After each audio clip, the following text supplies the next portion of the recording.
Blouse కుట్టిన తర్వాత hemming చేయడానికి నేను బయట ఇచ్చేదాన్ని అనమాట. 10 రూపాయలు అలా తీసుకునేవారు, ఒక్కొక్కరు 10 తీసుకునేవారు, ఒక్కొక్కరు అయితే 15 అలా తీసుకునేవారు.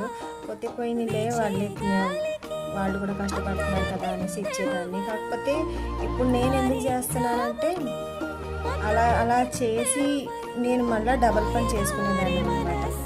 అస్సలు ఈ కాజాలు అనేవి చూడండి, నేను ఇలా వేస్తున్నానా, ఇలా అస్సలు వేసేవారు కాదు. ఎంత చిరాకు వేసేవారు. నేను కంగారు అయితే కస్టమర్కి ఇచ్చేసేదాన్ని. ఆ తర్వాత మళ్ళీ మరుసటి రోజు కస్టమర్ వచ్చేసి నా ముఖం మీద పడేసి వెళ్ళిపోయారు అనమాట.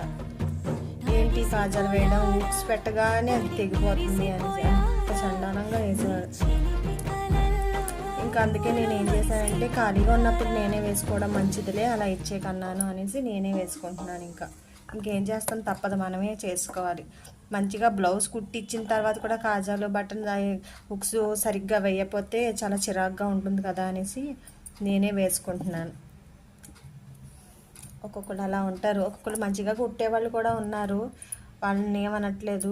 ఇలాగా మంచిగా కుట్టకుండాను వాళ్ళతో మాటలు పడాలి కదా, మనం కస్టమర్తో మాటలు పడాలి. వాళ్ళు ఎంత డబ్బు ఇస్తున్నారు కదా మనకి, మనం ఎంత చెప్తే అంత ఇచ్చినప్పుడు మనం వాళ్ళకి కరెక్ట్గా ఇవ్వాలి కదా.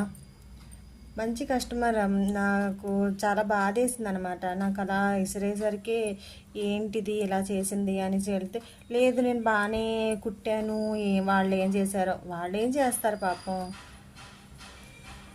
వాళ్ళు ఇచ్చారు మనకి, బ్లౌజ్ ఇచ్చారు కుట్టమని, కుట్టాము. హుక్స్లు కాజాలు సరిగ్గా వేయకపోతే వాళ్ళు మాత్రం ఏం చేస్తారు, బాగాలేదనేసి తీసుకొచ్చి పడేస్తారు, అంతే కదా.